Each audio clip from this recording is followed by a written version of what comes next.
Today, we commemorate the 21st anniversary of the Rwanda Genocide Remembrance Day, a dark time for the continent and a nation whose people were torn apart by propaganda and driven to hatred. Today is remembered for the brutal attacks between the Hutus and the Tutsis that lasted around 100 days, leaving at least 1 million people dead. Now, joining us in studio today is a Rwanda genocide survivor and a representative from the Holocaust and Genocide Center, Bonaventure Kagaruka. Very good morning to you. Thanks for joining us. Thanks for having me.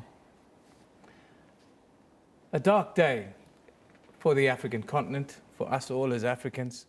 Can you just briefly take us back to what was happening in Rwanda just before or in the time leading up to the genocide?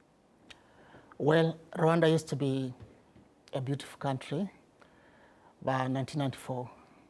Let's say around this day, Rwanda turned into a hell. A brother was no longer a brother.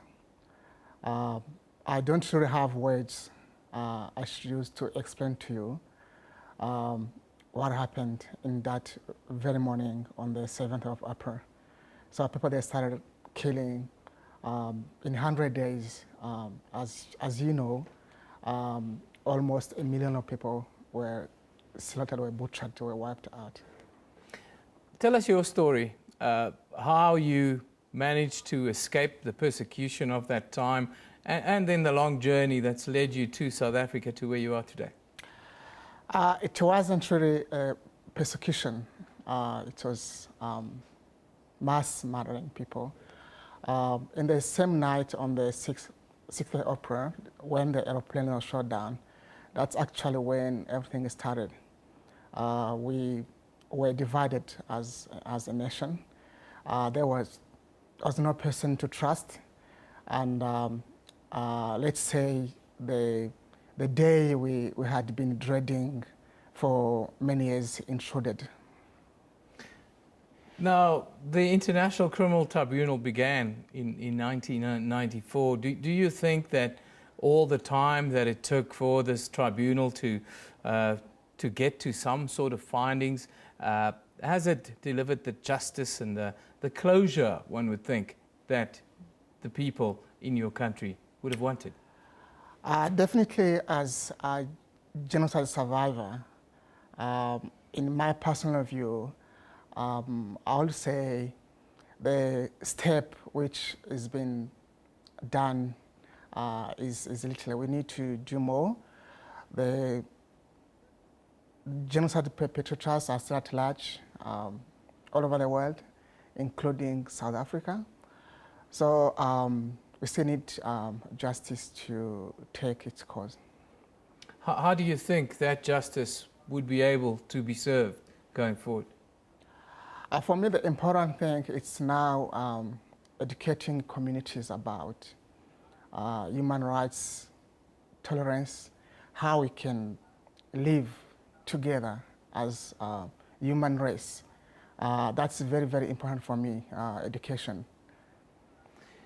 We see the kinds of, in the video that we have playing now, in the end it comes down to tribalism, tribal differences. It's not a unique scenario to Rwanda. Tribalism is something that threatens and affects the entire African continent. How do we as Africans come to terms with tribal differences? And how did you guys in Rwanda come to terms with it? Yes, I wouldn't say we've come to terms with it. It is a long way. As far as I'm concerned, we can cohabitate.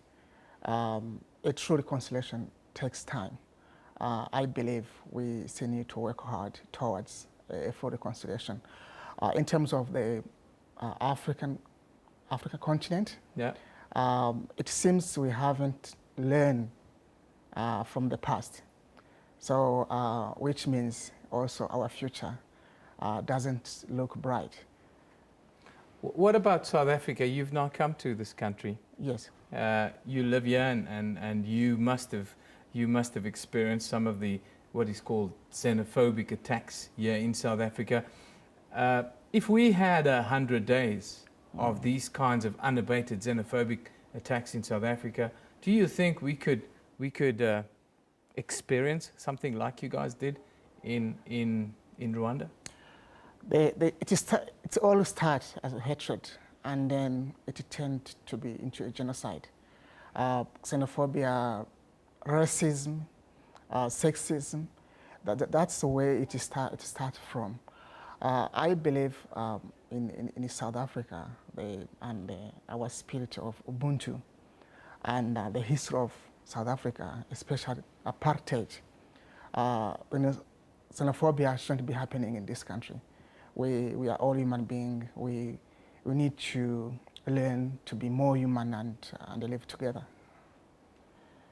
The current situation back in Rwanda, what's the relationship today between the Hutus and the Tutsi populations there? Are they able now to live in harmony? And we always ask forgiveness or ask people to give forgiveness. How are you dealing with that? I should say people, they are living peacefully. But on the other hand, it's no time to dance with angels. 21 years ago, the wounds are still fresh, memories are still alive. I believe we need a collective effort as all Rwandans to make this happen. And we should not take it as granted. We still have a long way to go. Let's get back to tribalism. We see the tribal threats throughout the continent. We saw it now with the Nigerian election. Tribalism, religion are real threats to the safety of our communities and to peace. Definitely they are. I link personal tribalism to ignorance, because we are same human race, we are all human beings. Also, there are bad political motivations behind tribalism. It's propaganda. Is it the rise of leaders who push these kind of agendas? We see now in South Africa the rise of revolutionary parties who tell the populace whatever they want to hear, who jump on the bandwagon. Are these kinds of revolutionaries a threat in the same vein that we see? It's not a revolution. If I can tell you in Rwanda that's what happened, it is a revolution. That could be a fiasco. You cannot initiate a revolution by killing part of a population or calling upon people to kill each other. To me, it is not a revolution at all. Well, I thank you for joining us and sharing this very difficult experience that you've had.